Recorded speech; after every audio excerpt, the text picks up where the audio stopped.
ஒன்எஸ் kids pre school இதோடைய முதல்வர், தாளாளர், ஆசிரியர் பெருமக்கள், பெற்றோர்கள் மற்றும் மாணவ செல்வங்கள் அனைவருக்கும் இனிய மாலை வணக்கம்.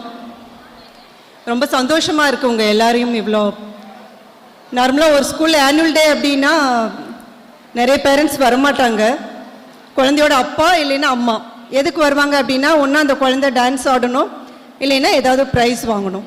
ஆனால் இதில் பார்த்தீங்கன்னா கிட்டத்தட்ட குழந்தைகளோட அம்மா அப்பா தாத்தா பாட்டி எல்லாருமே வந்திருக்கீங்கன்னு நினைக்கிறேன். அதுவே ஒரு மிகப்பெரிய சக்ஸஸ். நான் பிறந்த இந்த கோபிச்செட்டிப்பாளையத்தில் ஒரு சிறப்பு விருந்தினராக வந்து கலந்துக்கிறதுக்கு நான் ரொம்ப பெருமையும் மகிழ்ச்சியும் அடைகிறேன். நார்மலாக எங்களோட காலத்துலேயும் எங்களுக்கு முந்தைய தலைமுறையிலையும் பார்த்தீங்கன்னா ஒரு வீட்டுக்கு 7 குழந்தைங்க 8 குழந்தைங்க, சில வீட்டில் 10 குழந்தைங்க கூட இருப்பாங்க. அந்த குழந்தைகளை வளர்த்துனது யார் அப்படின்னு பார்த்தீங்கன்னா ஒரே ஒரு அம்மா மட்டும்தான். அப்பாலாம் கேர் எடுத்துக்க மாட்டார், அம்மா மட்டும்தான். ஆனால் இப்போ இருக்க ஜென்ரேஷனில் பார்த்துருப்பீங்க, மேரேஜ் ஆகி ஒரு பொண்ணு கன்சீவ் ஆன உடனே அந்த பொண்ணுக்கு 4 ஆள் தேவைப்படுது. குழந்தை பிறந்த உடனே பிறக்கிறதுக்கு முன்னாடியும் கணவருக்கு மெட்டர்னிட்டி லீவ் கேட்குறோம். இப்போது அது இப்போ சேங்ஷனும் ஆயிடுச்சு. எங்கள் காலத்தில் எங்களுக்கே லீவ் கிடைக்காது. நீங்கள் வேணும்னா ஜாப் ரிசைன் பண்ணிட்டு போய்க்கலாம்.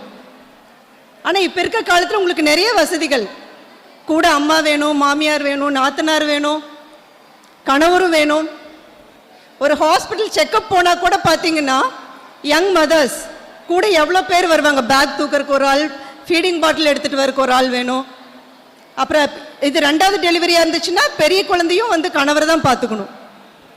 அப்படிதான் இப்போ இருக்க ரொம்ப சொஃபிஸ்டிகேட்டடாக வந்து யங் மதர்ஸ் இருக்கீங்க அப்படின்னு நினைக்கிறோம். என்ன காரணமாக இருக்கும் அப்படின்னா இப்போ இருக்கக்கூடிய தாய்மார்களுக்கும் சரி தந்தைகளுக்கும் சரி பொறுமை அப்படிங்கிறதே கம்மியாக இருக்குது. ஆமாவா இல்லைங்களா? அந்த பொறுமை, சகிப்புத்தன்மை இதெல்லாமே ரொம்ப குறைஞ்சிட்டே வருது.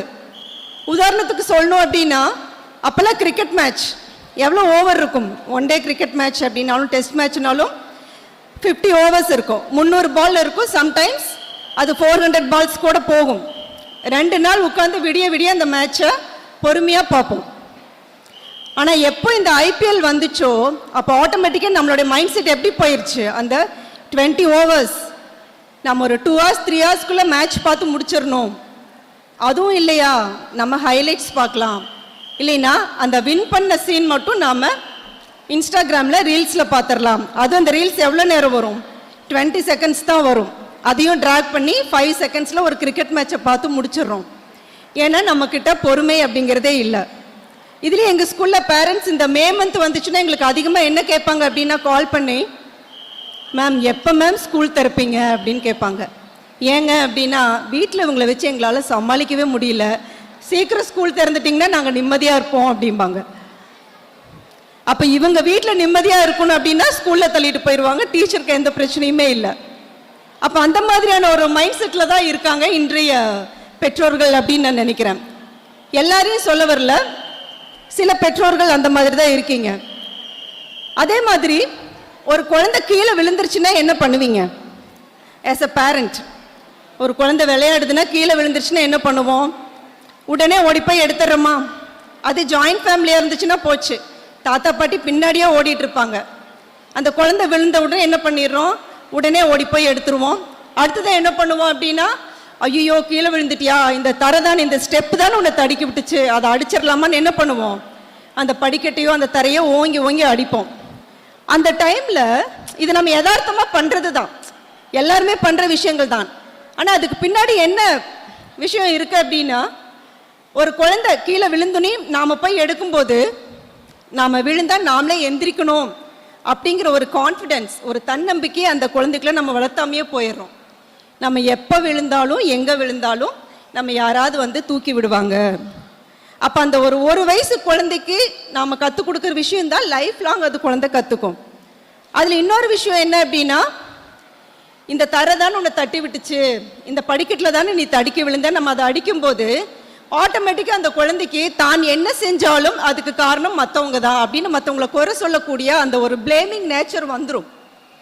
இந்த மாதிரி நம்ம யதார்த்தமாக செய்கிற சின்ன சின்ன விஷயங்கள் வந்து அந்த குழந்தையோட மனநிலையை அவன் பெரியவனாகும்போது எந்த அளவுக்கு பாதிக்குது அப்படிங்கிறத நம்ம நிச்சயமாக யோசிச்சு பார்க்கணும். அதே மாதிரி ஒரு குழந்தை கேட்டுச்சுன்னா நம்ம உடனே வாங்கி கொடுத்துட்றோம். மொபைல் அப்போவே வேணும், விளையாடுறதுக்கு வேணும்னா உடனே அதை சாப்பிட வைக்கணுங்கிறதுக்காக மொபைல் உடனே கையில் கொடுத்துட்றோம். அந்த குழந்தைகளுக்கு நம்ம என்ன சொல்லித்தராமல் போயிடுறோம் அப்படின்னா, பொறுமையை சொல்லித்தரது கிடையாது, ஏமாற்றத்தை சொல்லித்தரது கிடையாது, தோல்விகளை நம்ம கற்றுக் கொடுக்கறதே கிடையாது. எப்பவுமே குழந்தைகளுக்கு நம்ம கற்றுக் கொடுக்க வேண்டியது நீ ஜெயிக்கணும் ஜெயிக்கணும்னு கிடையாது, நீ தோத்தாதான் எப்படி ஜெயிக்கணும்னு கற்றுக்குவேன் அப்படிங்கிறத நம்ம சொல்லிக் கொடுக்கணும்.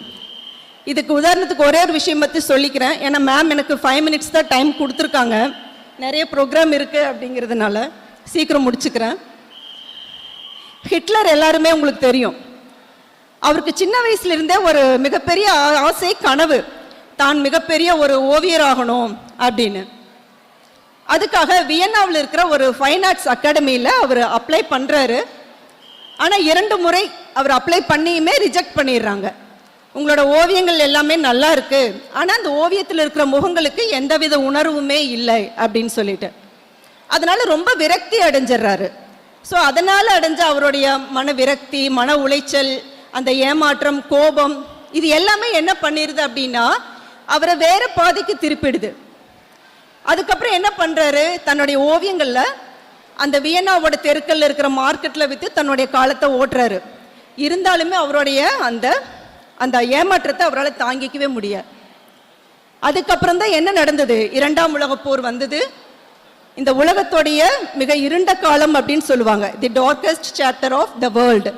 அப்போ அது எதனால் நிகழ்ந்துச்சு அப்படின்னா, ஒரு மனிதனால் தன்னுடைய ஏமாற்றத்தை தாங்க முடியாமல் தன்னுடைய தோல்வியை ஒரு சரியான வழியில் கொண்டு போகாததுனால இந்த ஒரு விளைவு ஏற்பட்டது. அதனால அவர் மட்டும் பாதிக்கப்படல, அவர் குடும்பம் மட்டும் பாதிக்கப்படல, அவர் ஊர் மட்டும் பாதிக்கப்படல, இந்த ஒட்டுமொத்த உலகமுமே பாதிக்கப்பட்டுச்சு. ஏபிஜே அப்துல் கலாம் எல்லாருக்குமே தெரியும், அவருக்கு பைலட் ஆகணும் அப்படிங்கிறது ஒரு கனவாக இருந்துச்சு. ஆனால் லாஸ்ட் எக்ஸாம் வரும்போது அவர் அதில் செலக்ட் ஆகலை. இருந்தாலும் அவர் முயற்சி பண்ணி அதுக்கப்புறம் அவர் என்னவா பேர் வாங்கினார், மிசைல் மேன்ஸ் இல்லையா. அடுத்ததான் நம்மளோட இந்தியாவுடைய பிரசிடெண்ட்டாகவும் ஆனார். ஆனால் அவர் அவருடைய தோல்வியை எப்படி எடுத்துக்கிட்டார் அப்படிங்கிறத பார்க்கணும். ஹிட்லர் எப்படி தன்னுடைய தோல்வியையும் ஏமாற்றத்தையும் ஒரு எதிர்மறையான பாதையில் கொண்டு போனார், அதே ஏபிஜே அப்துல் கலாம் எப்படி அதை நேர்மறையாக எடுத்துக்கிட்டாரு அப்படிங்கிறது தான். இந்த விஷயத்தை தான் நம்ம குழந்தைகளுக்கு நாம் சொல்லித்தர வேண்டிய ஒரு கட்டாயத்தில் இருக்கோம். ஏன்னா இப்போ நிறைய நம்ம ஸ்கூல்லையும் சரி, ஏன்னா நீங்கள் அடுத்த தலைமுறை வரப்போறீங்க, நிறைய வன்முறைகள் பள்ளி மாணவர்களுக்கிடையே நிறைய வன்முறைகளை வந்து நம்ம பார்த்துட்டு வரோம். ஸோ அதெல்லாமே தடுக்கணும் அப்படின்னா நீங்கள் அடுத்த ஜென்ரேஷனுக்கான நீங்கள் பேரண்ட்ஸ் அடுத்த ஜென்ரேஷன் உருவாக்கக்கூடிய ஒரு இடத்துல இருக்கீங்க. அப்படிங்கும்போது உங்கள் குழந்தைகளுக்கு நிறைய பொறுமையை சொல்லிக் கொடுங்க, ஏமாற்றங்களை சொல்லிக் கொடுங்க, தோல்விகளை கற்றுக் கொடுங்க. எதுவுமே கேட்டால் உடனே தயவு செஞ்சு சாங்ஷன் பண்ணிடாதீங்க. தாத்தா பாட்டி செல்லம் கொடுத்தாலும் தயவு செஞ்சு செல்லம் கொடுக்க வேண்டாம்னு சொல்லுங்கள். இதுதான் நான் சொல்லிக்க வேண்டியது. ஸோ எந்த குழந்தையும் நல்ல குழந்தை தான் இந்த மண்ணில் பிறக்கையிலே அவன் நல்லவனாவதும் தீயவனாவதும்